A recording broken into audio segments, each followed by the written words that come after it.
Hello, everybody. My name is Lorenzo M, and I am a grateful believer in our Heavenly Father, our Lord Jesus Christ, and the Holy Spirit, the God who's three in one. And I am going to be turning 40 this year. And I also am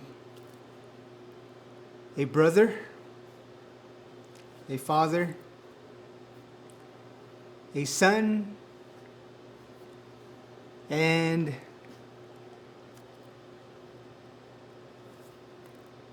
yes, there we go. I'm here to share my testimony with you all, and just to bring glory and glorify my Lord Jesus and His heavenly kingdom, and to tell you all what He's done for me, how He's worked in my life from ever since I was born, you could say. Well, for me, I am the oldest in my family with 7 younger siblings. And I grew up in a home that was filled with a lot of addictions, hurts, habits, which would seem now that in other families besides mine, it's overseen, overlooked. But I grew up with some hardships, a lot of hardships, and I'm gonna go ahead and start. From ever since I've remembered, is I would say I was about 3-4 years old, and I was staying with my grandparents. My grandparents, they practically raised me from about 3-4 up to 6 years old. And at the time, I never really knew my mother or father, and never really thought I was going to ever meet them. So, being a young toddler, I needed a role model to look up to. So my role model was my uncle. His name was Joseph, and I believe he was the second oldest son of my grandparents. And I really looked up to him as a father figure, role model, and I would always see him exercising and staying in shape, and he'll have this unique personality of being thankful, joking around, and just helping anyone in need. And another thing that kind of caught my attention was he had a motorcycle, which I thought was kind of neat, which kind of made me look towards him more, wanting to be like him, wanting to be cool and ride a motorcycle. And as the years passed, I would say 2 years passed, and we had a lot of fun together, and all of a sudden he disappeared from my life. Up and disappeared. I thought he went off to work, and come to find out, through the meetings that the close family were having, the meeting was about putting my uncle to rest. So right after that, is when I felt this loneliness, this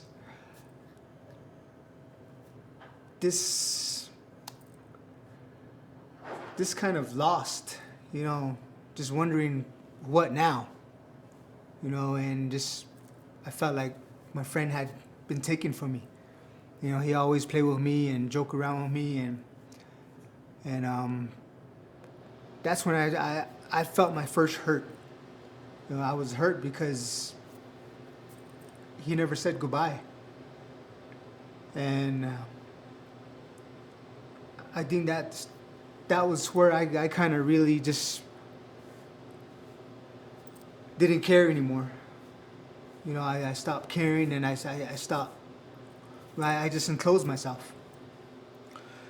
And about a year passed, and out of nowhere, my parents came and picked me up from my grandparents' house. You know, they brought me back down to Farmington, the Farmington area. We moved into Farmington, and we were there not long. I'd say about a good year. And that's where I really got to experience other ethnicities, you know, other people of color, and in school wise. And I was still young at the time, and you know, didn't really know what to expect. But at the same time, I still had that hurt. Still had that hurt, just wishing that my uncle was around, you know, to take me back and just stay with him. But instead, I had to face reality and really experience difficulties and hardship. And one thing that I really took hard was my last name. You know, people making fun of my last name, and it's Mini Goat. So you know, there's a lot of switching around, turning around that they've done, and you know, I've heard it all. I've heard it all. But when I was that young, that small, you know, it really took a toll on me, and it made me angry and revengeful, and you know, just really had that resentment towards other people, and even my family, my mom and my dad, you know, for giving me that name. And for the longest time, you know, I just wished that I could change it myself, wondering how I could change it. But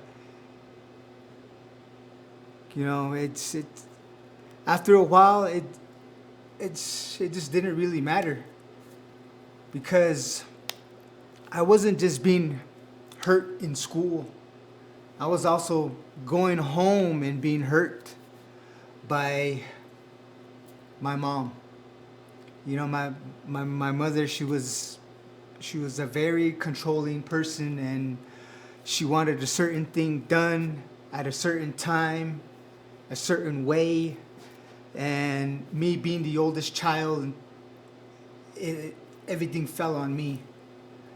And you know, she's beat me, she's whipped me, and threw me around and threw things at me, you know, and said a lot of hurtful things, negative things, which seemed to stick more than the good things my grandparents were trying to tell me. You know, help out your mom, help out your dad, be there for them, and I would always just be enclosed and not say anything, not to tell on my mom or my dad, you know, for what they do, for what they say. And it was hard being small and growing up with all of that bearing down on you, carrying that heavy load, heavy weight. And like I said, I'm the oldest child, and I practically raised my little brothers and sisters, you know, changing diapers and making food and cleaning after them, giving them showers, and you know, just being that parent figure for them, which in a way kind of caused a lot of issues and anger, you know, towards one another. And And it really took a toll on me. It took a toll on me. I, I, I refused to have all of that put on me. And one day, one morning, early in the morning, I heard my dad get up and he was getting ready for work. He used to work for a roofing company in Farmington, and he'll leave early and he'll come back late, and he'll come back intoxicated with more alcohol, smelling like marijuana. And him and my mom would just constantly argue, about little things, and it would become bigger and bigger. And I hear dishes being thrown, and just cussing. So I grew up around all of that, and little did I know that I was going to be affected myself. But one morning, like I said, my dad woke up and he was getting ready, and so my mom comes in and she wakes me up, and she tells me to start cleaning. So I get up and I hurry and get to work, start getting busy. And there was one area that I didn't clean right, and she got mad. She got so angry, and I already knew what was gonna come. I was like a scared dog, just flinching at everything, just waiting for something to get thrown at me. And she found that area I didn't clean, and she tells me, she says, "Get over here." I already knew what to expect. She was gonna spank me. So before she did, I managed to run out of the house. I just opened the door and I ran off. I didn't care where I was going. I didn't have no plans to even run off like I did. And I took off down the street. And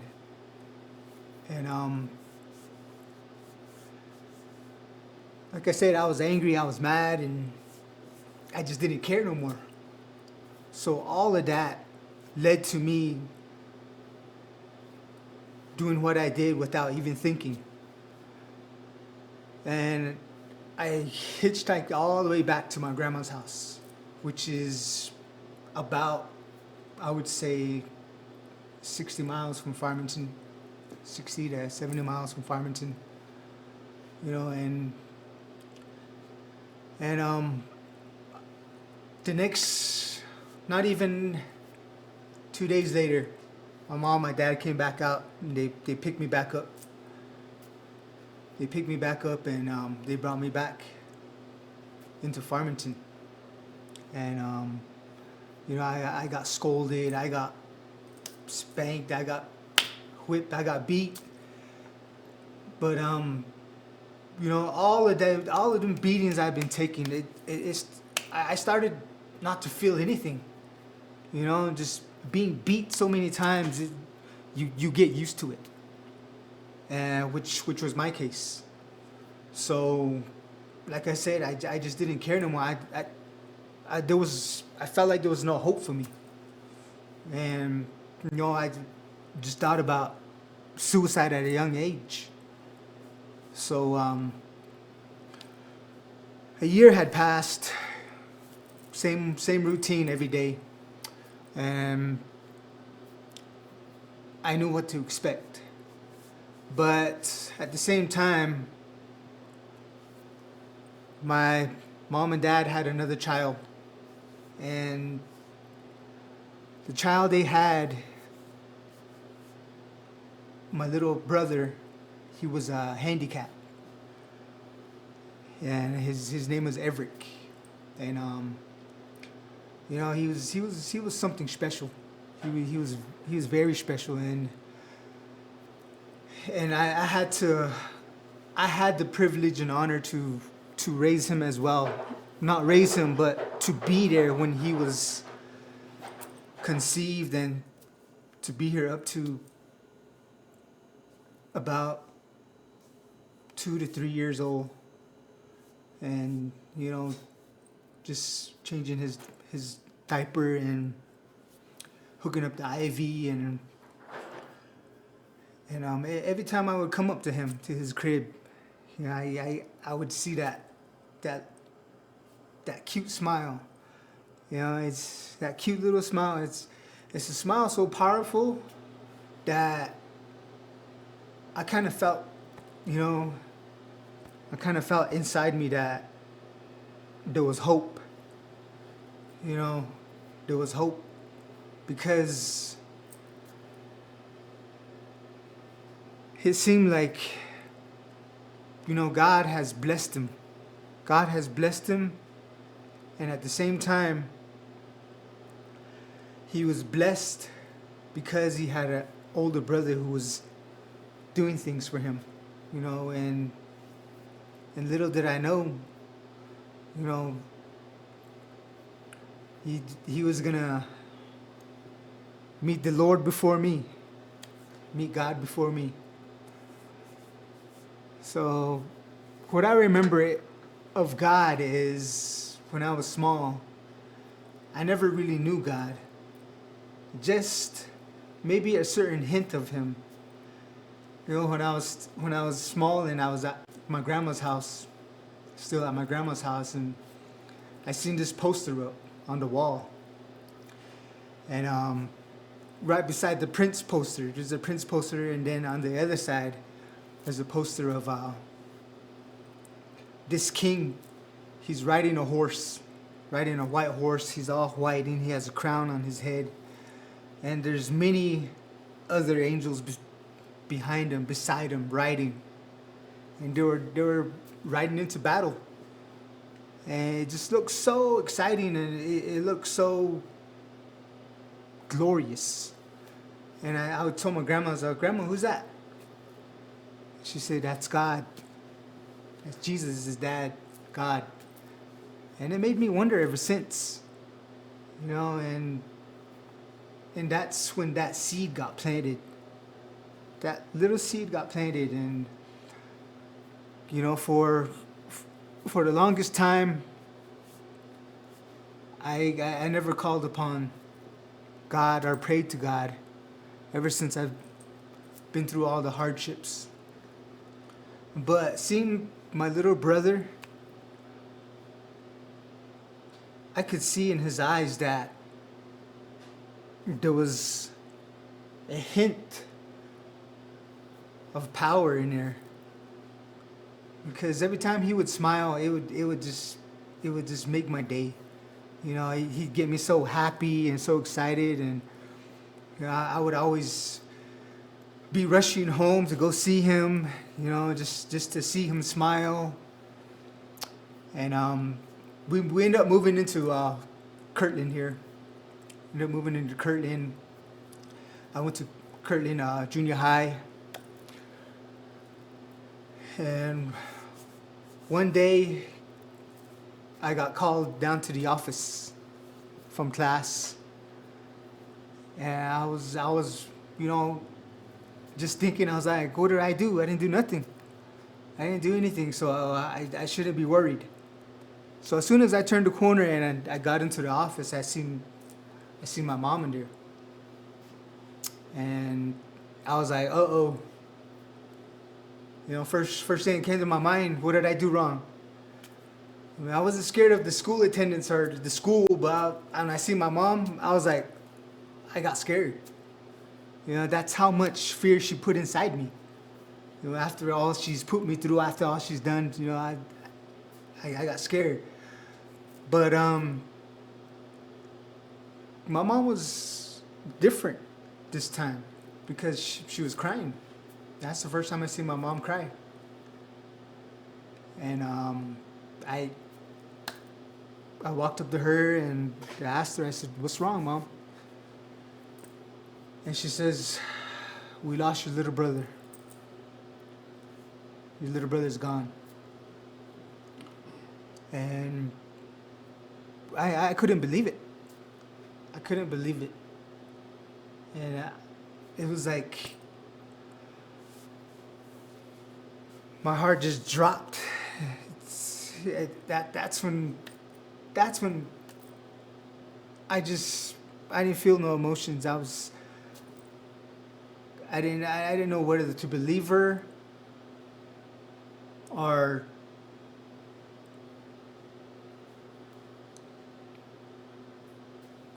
just, I had to see it for myself. I mean, that was the time I didn't know God, so I had to see it for myself. And as soon as we got home, I went to his crib, and sure enough, he wasn't there. And it just, my anger started building up. My anger, my resentment, my hate towards my mom grew to the point of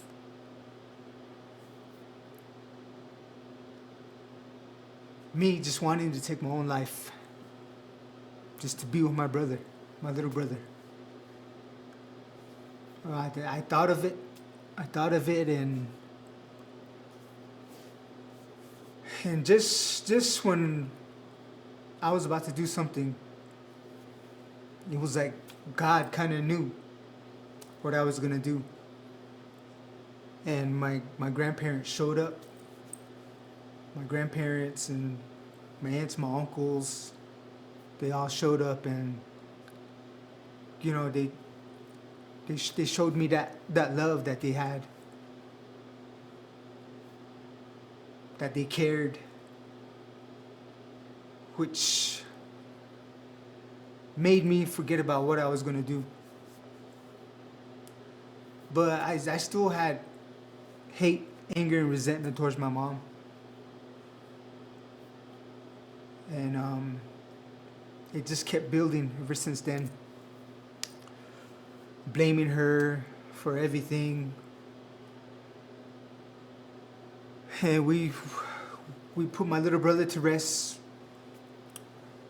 After we did so, I would say that the following day is when I just gave up. I gave up on everybody. And that was the second time that I ran away from home. I ran away from home. I didn't want nothing to do with my family. I was thinking about going to another state, but instead I got picked up by, I was taking the back road, and I got picked up by some people who were drinking. They had alcohol, and me never having tasted alcohol, I thought that would help. So at a young age, I've started indulging in alcohol. Just hearing the guys, joke around, laughing, having a good time, having fun. It was exactly what I wanted, exactly what I needed at the time. Being angry at my family, just really, I just wanted to get away and just drown it out, and just to be more like these guys that were having fun. And they tell me to say, "Where are you headed? What do you want to? You want something to eat? We'll buy it for you, and we'll drop you off where you want to go." And little did I know they were going back to the same place I was headed, and I was headed back to my grandma's. The only place I felt comfort, felt loved, got attention. All of these things I never got from being with my parents. It was lack of communication, lack of attention, mostly just being put down, discouraged. Yeah, I was done with that. I wanted to be where I was getting attention, I was getting comfort, love, and for a brief moment, I got that with these guys that were indulging in alcohol. So after that, I kept in contact with them because I stayed at my grandma's for a couple years, and I went to school with the little brother who was the little brother of the person who picked me up. So, kept that close contact, and I ended up getting into marijuana, getting high, drinking again, partying again, and just really just got into that lifestyle, which made me, which gave me attention. And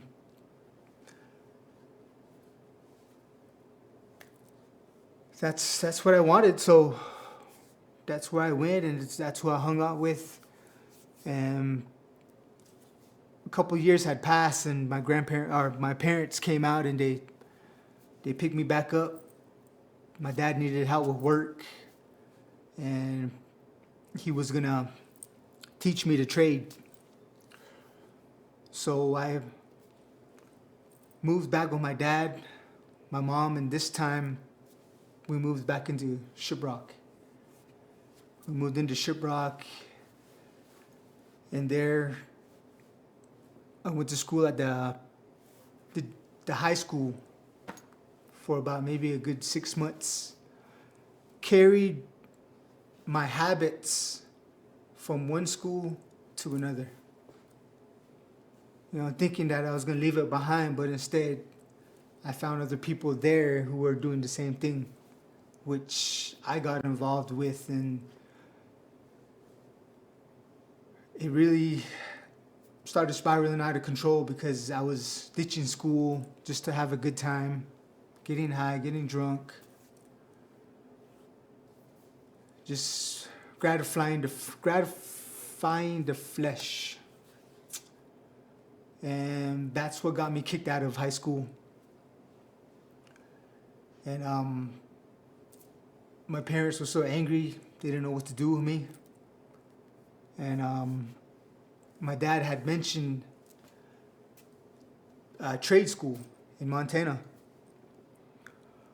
So without waiting or hesitation, we got everything, all the paperwork signed. And they got me into the trade school in Montana. Just real thinking again that I would get away from my old habits, from the habits that I've got introduced into. But instead, the same things were happening where I got sent, which was Montana, a couple of states north. And in there, it was more of I would say it was more of an opportunity for me to show not only myself but my family that I could take care of myself by not asking them for money, not asking them for any income. So I got introduced to a drug dealer there, and just really in my own state of mind, wanting what I wanted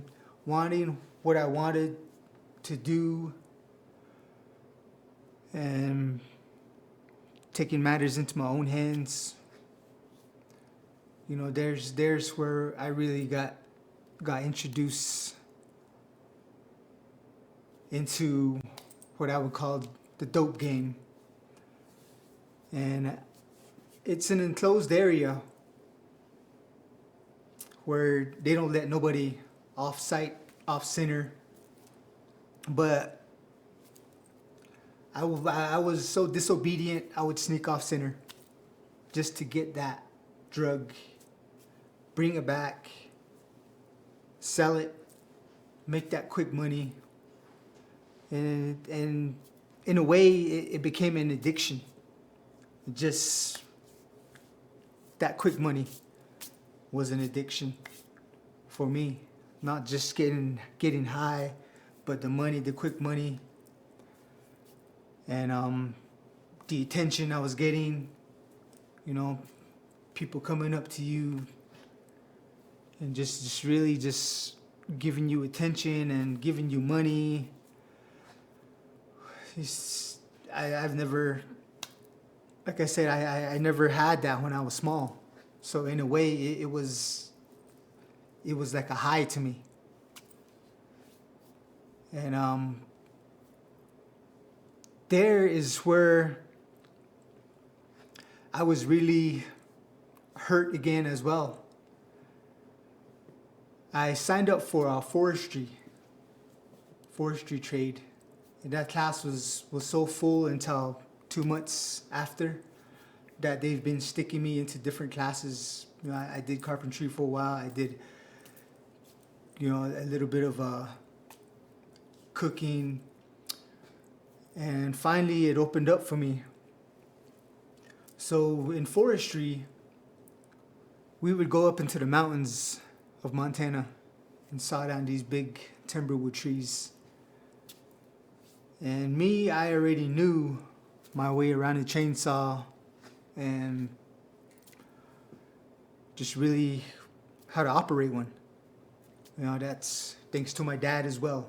You know, my dad taught me a lot of things, even though he did what he did, you know, always indulged in alcohol, marijuana, said some things that were wrong, but there were also some good things that he taught me, you know, that I carry on to this day. And one of them was how to operate a chainsaw. So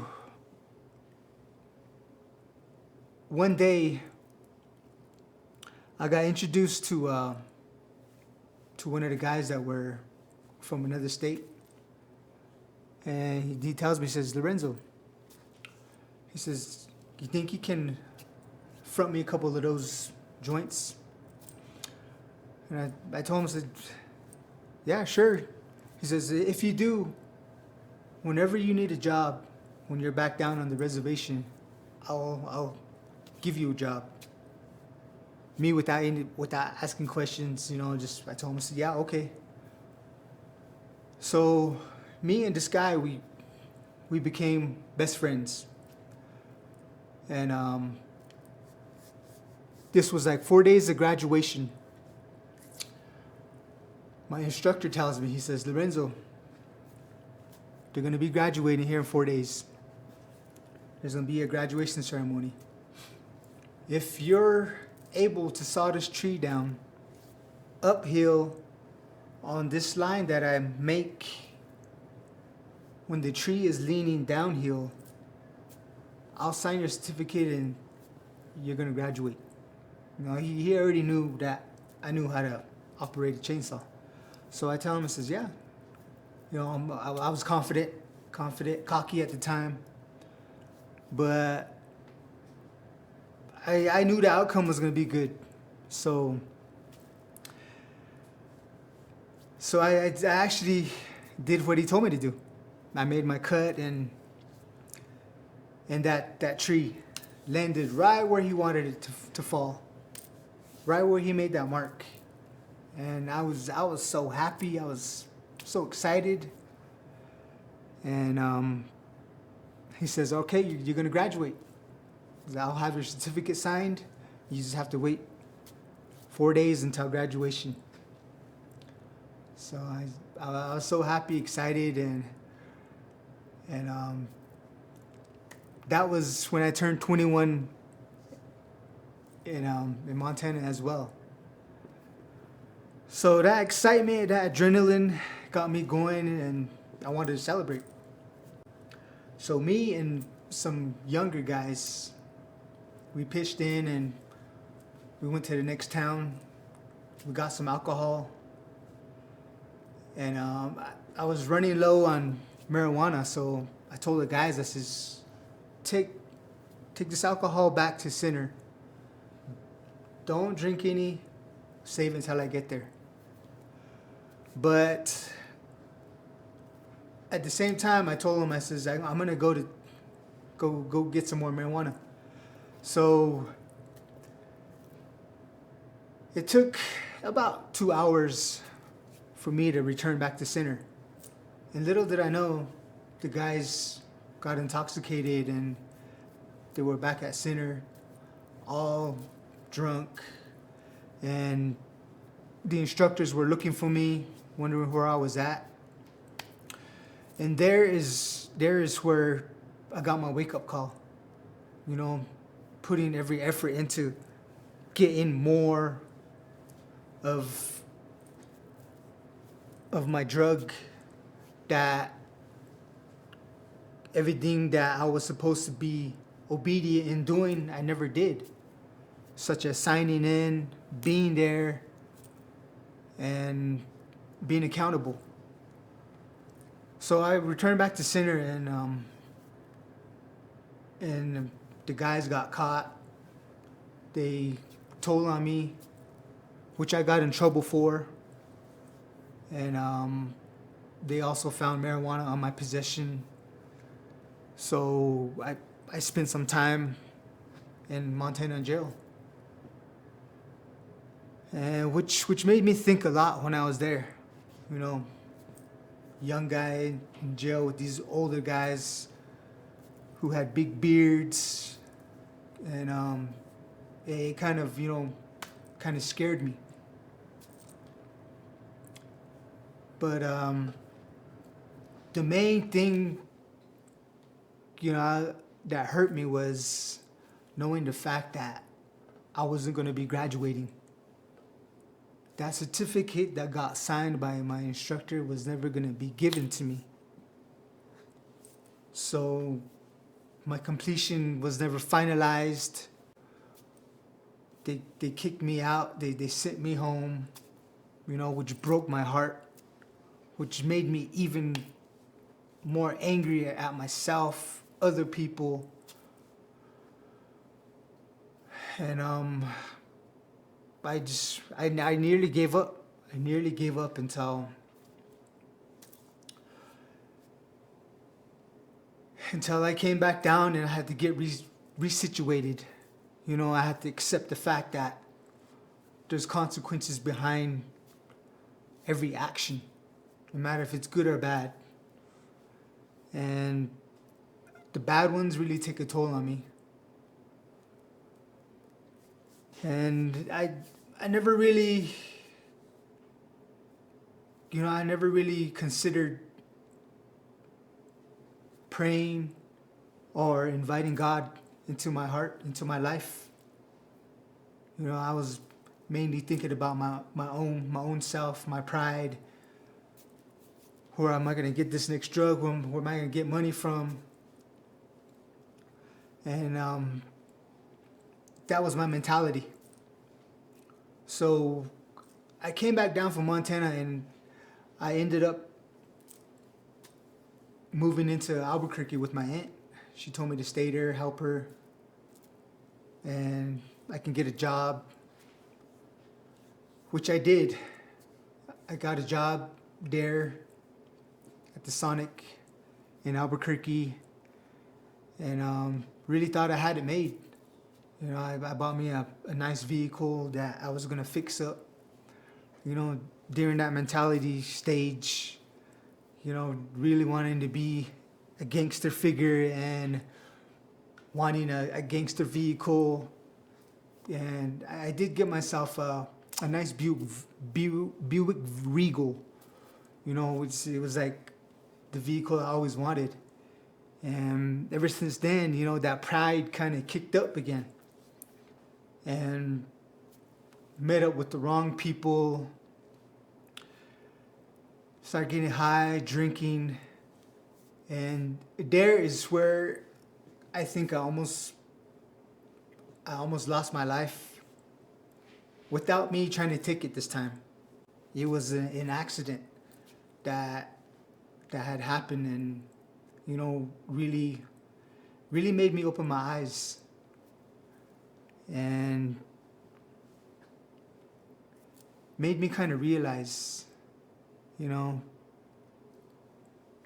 that I should at least open up to God. I should at least pray to God. But I never did. Thinking that I can do it on my own, in my own will, my own strength. Just hard-headed. But one night, my aunt's boyfriend, he wanted to take me out to go party. So we did. We went to go party, and he bought me a whole gallon of wine, and he kept offering it to me, telling me to drink more and more. Me at a young age, I never had wine, so I was drinking it like Kool-Aid, and I got drunk, and at that time I didn't know Albuquerque, but these guys, they dropped me off at the war zone in Albuquerque, and I was so drunk I didn't know where I was at, and all I could hear was these gangsters running up. All I could realize was these gangsters running up with guns and knives, threatening to kill me. But I would just tell them today, I'm lost. I'm lost. And little did I know, I was lost spiritually. And in those moments, in those moments when my life was hanging on a thread, I never realized that God was there. God was trying to show me that he was protecting me. Because them gangsters that were running up to me, holding guns, they could have shot me when they had the chance. I mean, they did have the chance. They could have stabbed me, but I thought I was really gonna die that night. But reflecting on it now, with the sober mind, with the spiritual eyes open, God was telling me the whole time, I was there. I was there with you. That's the reason why they never laid a hand on you, is because I was protecting you. I have a plan for you. But it's going to take you a little longer to realize, to accept this plan that I have for you. So after that night, I got scared. Trying to be, I want to be gangster, drug dealer, and it scared me. It scared me to see the real violence that I was going to be up against. So I came back to the reservation.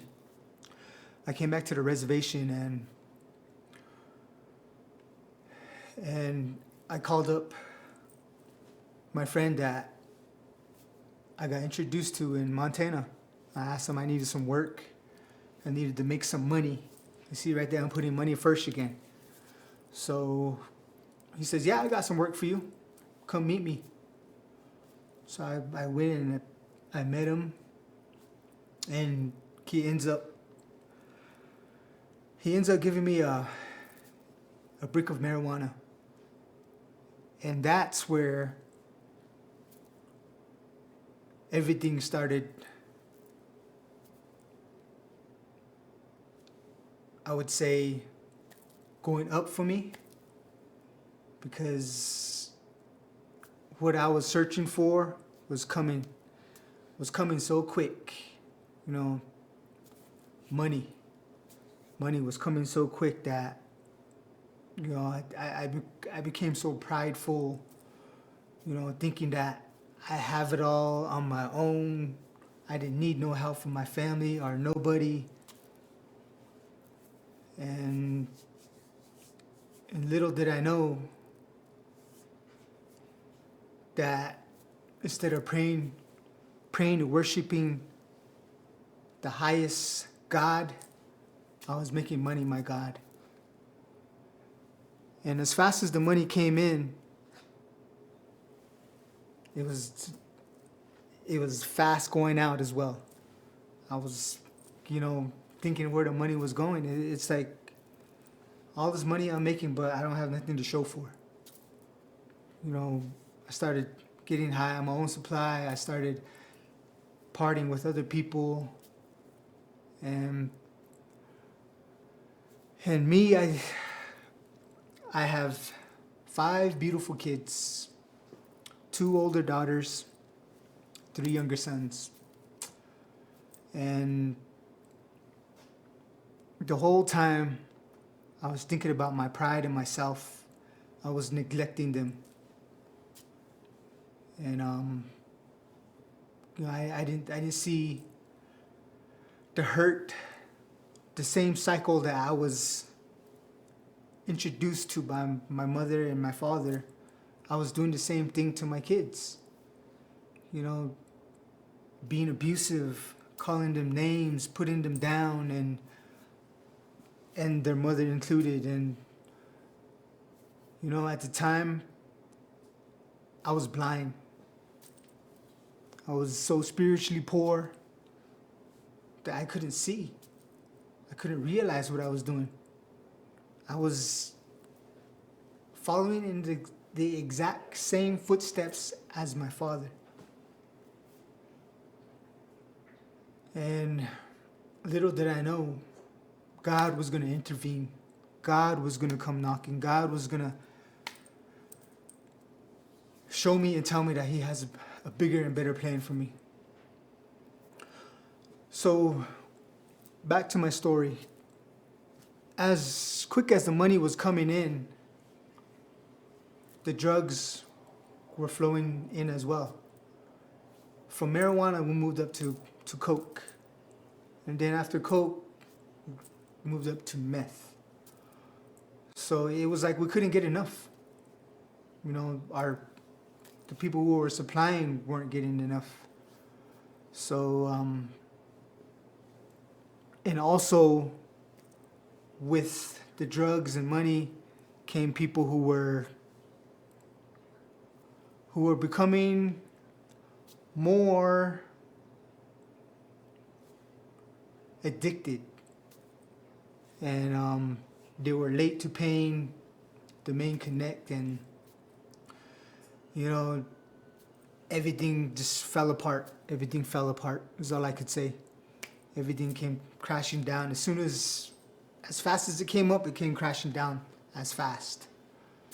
And I ended up, you know, lost again, wondering what I should do for money. So I had an opportunity to start my own business, selling marijuana on my own, which never really worked as well. You know, every time I would get a certain level, a certain height in the game, I would just fall right back down. And I was wondering why this is happening. Why is this going on? I said, I know what to do. I know how to do it, but there's something that's not right. And little did I know,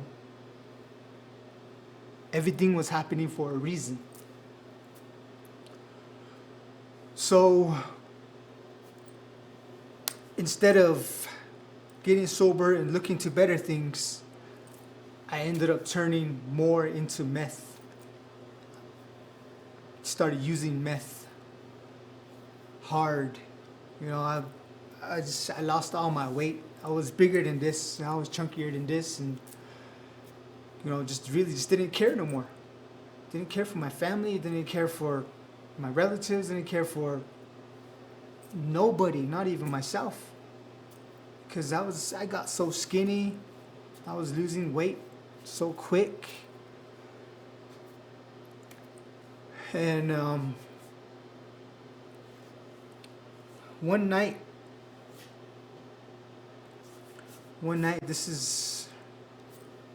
I had this encounter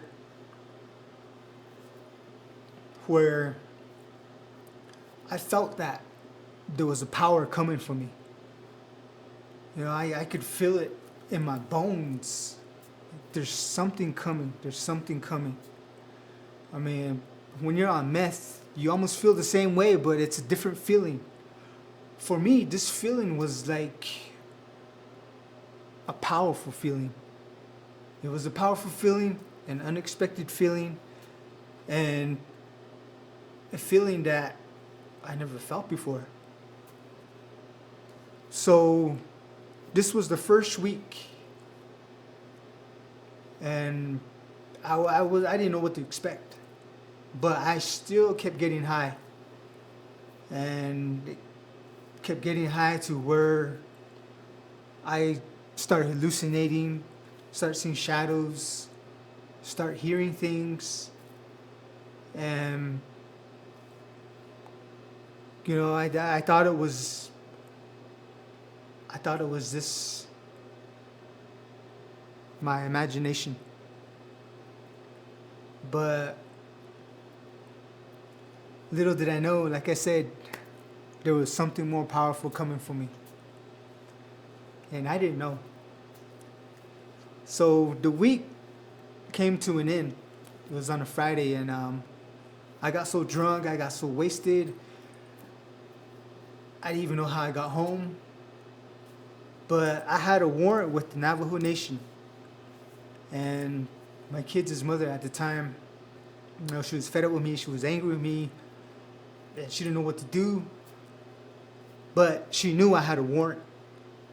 So she called the cops on me. And at that time, I was so angry, I was so mad, frustrated, so resentful, so revengeful.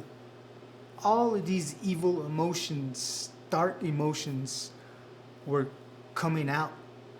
I was planning in my head, why did she call the cops on me? So cops showed up at the house, guns drawn, and they told me to put my hands up, surrender.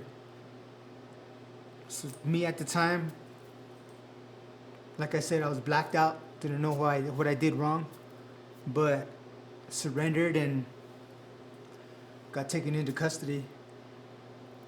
And at that time, the Shiprock jail, they were having some kind of issues with the water system.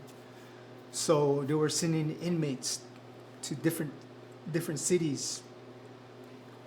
So for me, I got the opportunity to go to Kayenta jail for 2 nights. And after Kayenta jail, I got sent to Tuba City. And in Tuba City, they just recently built a jail there. At the time, a new jail. And I got locked up in solitary confinement. And I did over 30 days there. Solitary confinement. Small little area with 2 beds in there. Me and this other cellmate. And still angry at the time. Still just mad and frustrated and just trying to plan revenge the best way I knew how. But there in jail is where I kind of snapped out, because I was hearing different stories from different people that were in there, and some of them I knew, some of them they knew me, and some of them were my customers. So it was easy to start a conversation, talk, relate, and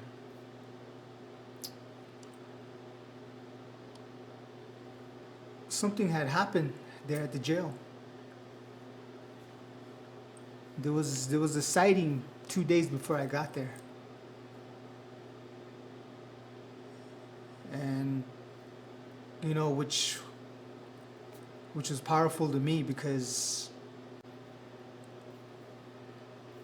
all I have evidence of was dark and evil. But this sighting was about good and light. And at first I didn't think nothing of it. So I just went on about my own business. Trying to be hard, trying to be gangster, trying to be drug dealer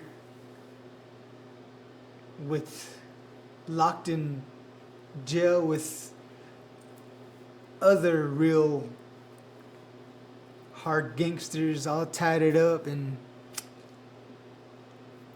just harder than me, I could say.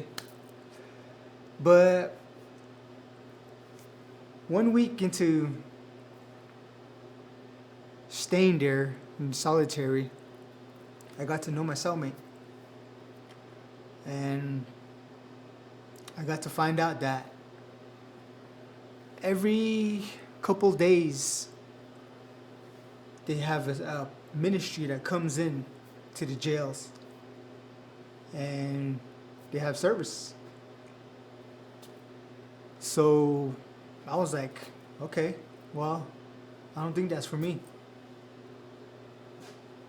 If I had a choice, I wouldn't have gone. But this was mandatory for everyone in that pod to go, even on the female side. So, in a way,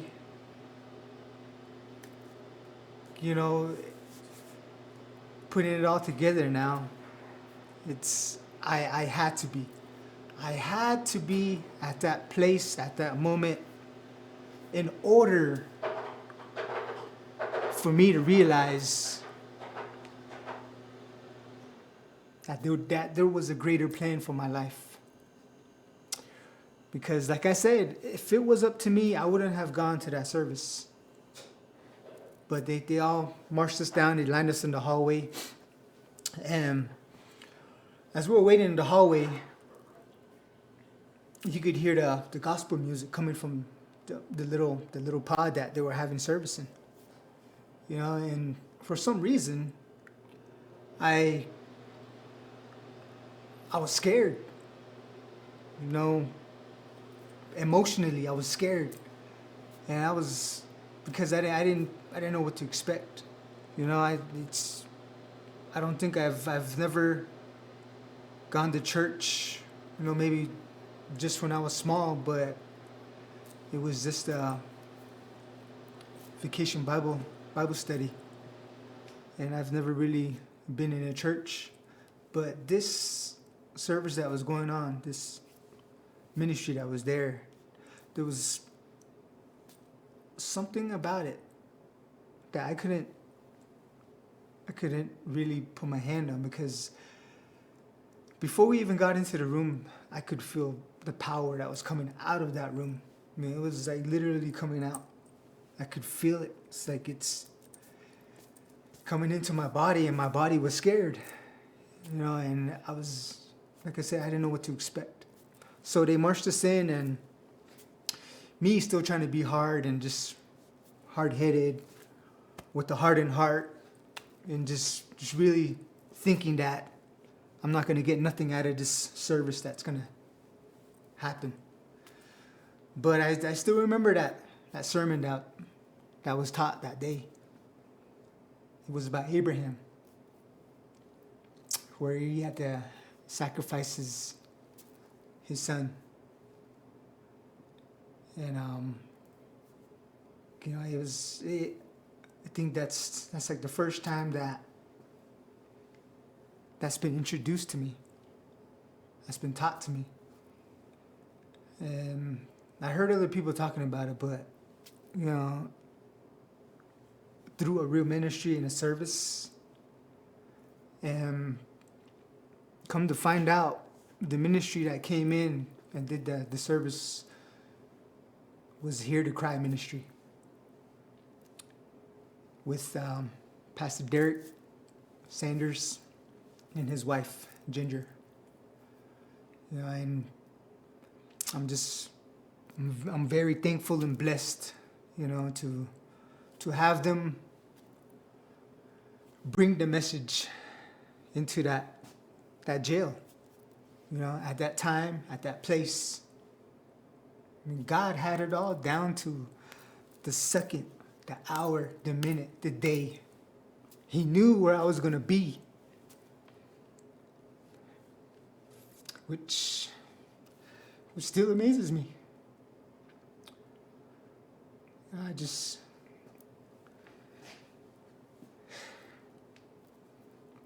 thank him. I thank him for sending Derek and Ginger there to bring the word.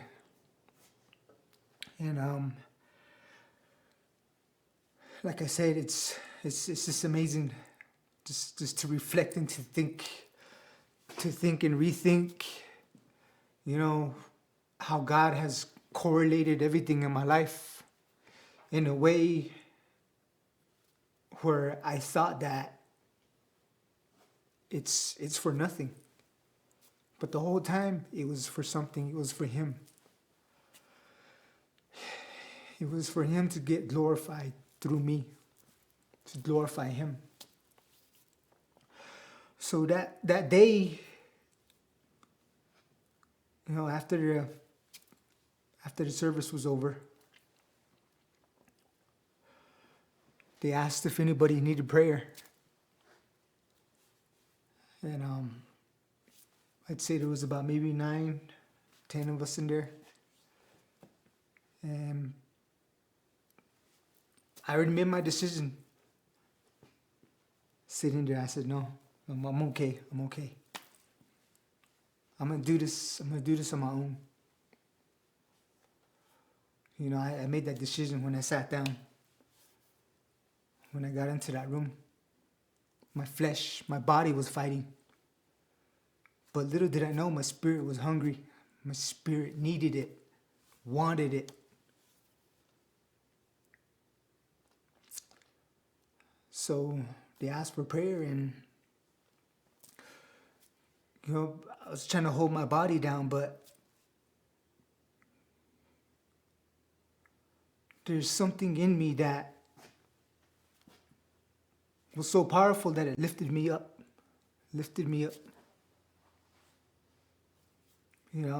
Still trying to be all hard and tough and gangster-like, drug dealer-like. Still having that mentality, but the one that was inside is the one that lifted me up. And I went to Ginger. I went to Ginger because that's where the Spirit led me. The Spirit led me to Ginger, and she asked me what I needed prayer for. When I got into that room, I didn't know, but as soon as I got to Ginger, what came into my heart was my kids. Just realizing what I put them through. And not just them, but their mom. And that was the time I was convicted. I was broken down. I don't know where I started crying. I didn't care about these other guys. I didn't care who they were, what they thought of me.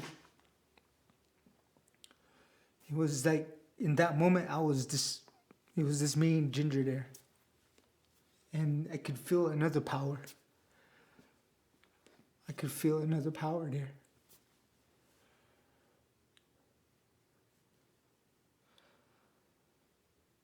And like I said,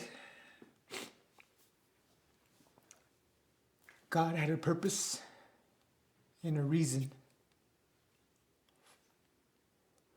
for how everything happened in my life. I never knew it then, but that was 4 years ago. 4+ years ago. And after she prayed for me, she tells me, she says, God expects you as a prince. And my state of mind at the time, never really comprehended until I got into scripture. After she prayed for me and after the service was over, it's like my spirit was still hungry. So I knew where I could get more information. And I got a Bible. I picked up a Bible from then on after that service. There's nothing else to do in there in the little solitary room. Just work out physically, but you still need information. I still needed information. I needed information on who God was, what he did, and what he can do for me. And little did I know, my spirit was hungry. My spirit was so hungry. Once I got into the Word, it was like I was being refreshed, getting information. Every scripture that I read, it was like he was explaining it to me, letting me know what I need to work on, what I need to practice on doing in my life, not just for myself, but for my kids, the next generation. And for me, I never had that teaching growing up. I mean, my dad, he told me a little bit. He was a believer himself. He was a believer himself, but he fell away. He fell away, and it seemed like he knew God, but he stopped practicing what he's commanding us to do. But my dad knew God. And for me, when I was in there the whole 30 days, I was in the Bible the whole time. I started from the beginning, really just finding out who this God was. And I do see other people, who believe, and I see all the miracles in their life. Being a non-believer at that time, just thinking that it was lies. But I had to find out myself. If this powerful God can break me down like that, and make a tough guy cry, who's been beaten, who's been called names and everything else, who's been hurt. There's more to it. So I got into the Bible, like I said, and I read it over and over and over again.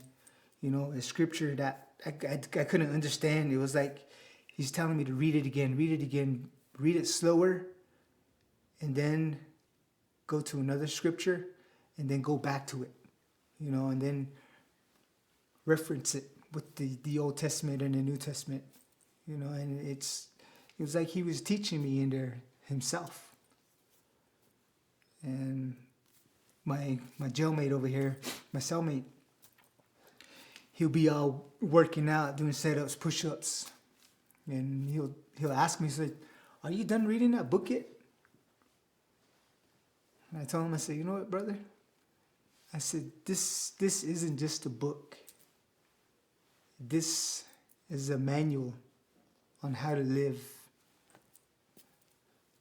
So ever since then, I included prayers into my life. Praying in the morning, in the afternoon, in the evening, 3 times a day, and just really just meaning it with sincerity, and just being thankful. Just being thankful that, I could have been dead. I could have been still lost. And I did my time there. I got sent back to Shiprock. And Here to Cry still came into the jails there, ministering, which I'm thankful for, thankful for them to bringing in that light in that dark place and just really just uplifting me every time I needed it, with the prayers included. And, ever since then, I had this one powerful dream where I knew that I had to make a decision. It was either glorify the enemy and the darkness, or glorify the God that I just barely welcomed into my life. And I already knew in my heart I needed to get out of my old environment, to go someplace where I can really dive deeper into the Bible, to Scripture, and to really practice it out and really go to church. So I got out of jail and I signed up with the behavioral health in Shiprock. And I completed my hours there, but I was still in the same environment. I knew where the dope house was at. I knew where the so-called friends were at. And I wasn't strong enough yet in the Lord. And I fell back. I relapsed. And, I took it hard on myself. I was mad at myself, and just really just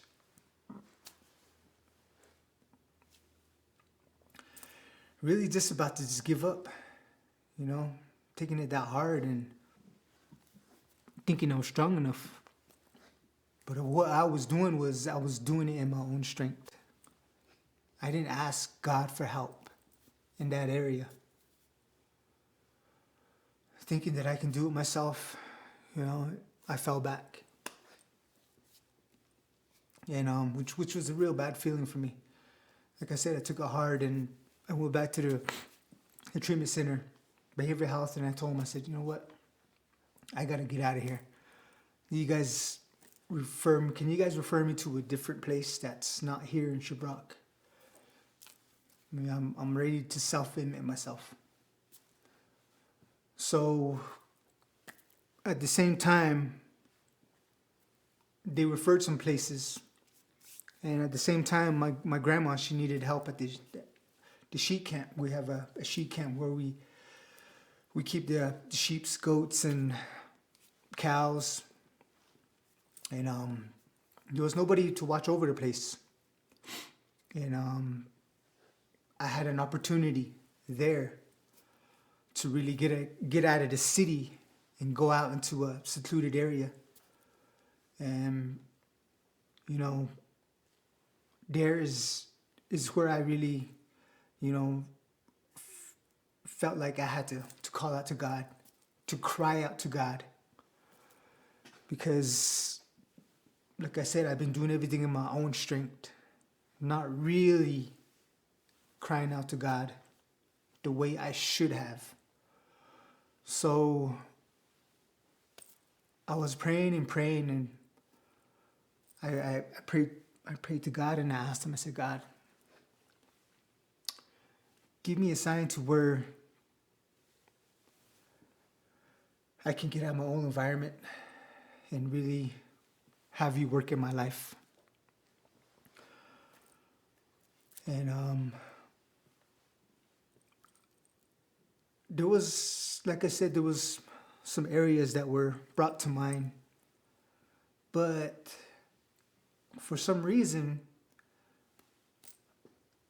God gave me a sign, which now I see it ever so often if I pray to him and ask him for help.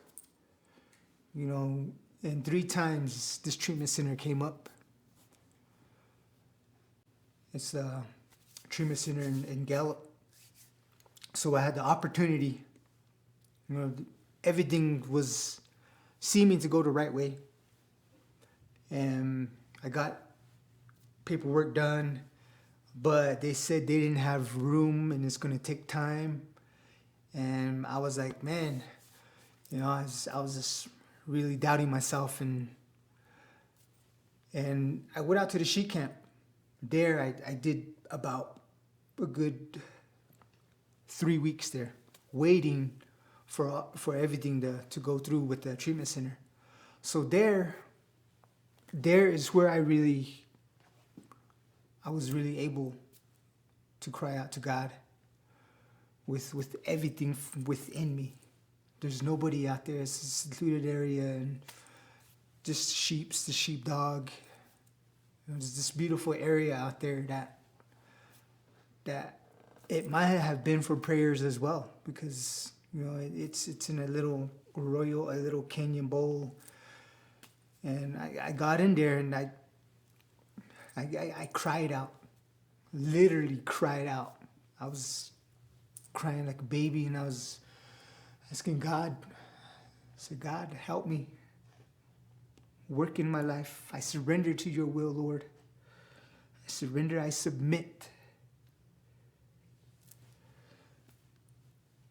And not even 2 days later, everything opened up. This treatment center that I was talking about, you know, all of a sudden they come on in, they have room. You know, I was like, wow, God, thank you. You know, and it just made my faith grow more, you know, knowing that if I did pray with everything within me and give God what he wants, which is for me to be obedient and to love him and to make him my only God, not other gods, other idols such as money, drugs, females, but put him first in everything and mean it. You know, that's when I really see him working in my life. And you know, I was so blessed. And I got into the treatment center there, and it's also a faith-based treatment center, which made it more, you know, more enjoyable, you know, because I wanted to know more, you know, about faith as well, to grow my faith. And they also had different ministries coming in and doing services there too as well, which I enjoyed. And speaking with different people as well, you know, it's different ethnicities and younger, older, people who are just coming out of jail. And there I had the opportunity to really see God move. Because, you know, I never seen him, he's never moved like that in my life before until there at the treatment center. You know, I met up with a couple of other brothers there who were like-minded, wanted more, had same same things going in their life as well, you know, and just really grew a little more there in faith. And after I completed there, I was offered a job at the hospital, you know, there in Gallup, and just really seeing God move again, you know, being obedient to His word, His decrees, His commands, and also I was able to witness the enemy's attacks as well. You know, me moving forward, me choosing a different side. You know, I would be the same way if someone chose a different side instead of my side. I'd be angry, I'd be mad, and I'd come furiously with attacks. So I've been, you know, dealing with ups and downs, hardships, struggles. You know, I mean, I'm enjoying this light from God, and I'm enjoying what He's doing in my life, what He's done in my life. But there at the treatment center is where I really reflected on my childhood, growing up, and really just seeing where God was trying to tell me that He was in my life, that He's always been in my life, that everything that happened had to happen for a reason, for me to experience, for me to grow, you know, and it's a beautiful process. I've come to accept, I've come to understand, I've come to realize, and I really come to just surrender and submit to God and His will for my life, and also for my family and my kids' life as well. You know, like I said, everything is happening for a reason in my life now. I'm realizing, you know, ever since He opened my spiritual eyes, and He has opened new doors, made new opportunities. So there at the hospital, I was able to witness firsthand what the enemy is capable of. And I lost that job, but at the same time, accepted it and realized that it was a test. And for me, being a believer now, I'm going through a lot of tests, and just really discerning which one is from who.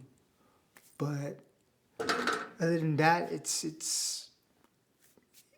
I'm learning a lot. He's teaching me a lot. And like I said, he's made new opportunities. You know, I pray to Him to open new doors, and He's brought new people to me, new pastors, new encouragers who encourage me, uplift me in the Word, and just to keep moving forward with God, of course. And right now, He's got me working with maybe a quite dangerous job. You know, it's a fire support job, a lot of traveling, and even there, when I'm out of state, at a different state, He leads me into different churches, and you know, there I get to share my testimony with the people that are there, different ethnicities, you know, just really different church people, which I'm always glad to enjoy, and you know, at the same time, share with other people wherever I go. Wherever I go, you know, someone's walking beside the road, I pick them up because I've been there before. I've been rideless. I've been walking before, and it's hard. It's hard. That's all I can say, and I lift them up. I give them a ride. I lift up their spirit, and just let them know what God is doing, what He can do for them as well. And like I said, He's still working in my life, and I'm still submitting and surrendering to Him daily. It's a daily struggle, and right now He's got me in a church where I can actually call my home church, and also in a discipleship program where I got other brothers I can relate to, like it says in the Word, in the Bible, iron sharpens iron, and we got a lot in common. We're recovering as well. We go to celebrate recoveries. We got one in different towns, different cities. We like going there and sharing our testimonies, our hurts, habits, and hang-ups, whatever we're struggling with. And it's a great tool, a great coping tool, and a great class and session, just to be amongst the brothers in the circle, and just to hear to see our program and what everyone else is struggling with, and just wants to get out as well. So it's a great privilege and an honor, and I just encourage each and every one of you out there not to give up, to keep moving forward with the Lord. And I just thank you all for letting me share my testimony.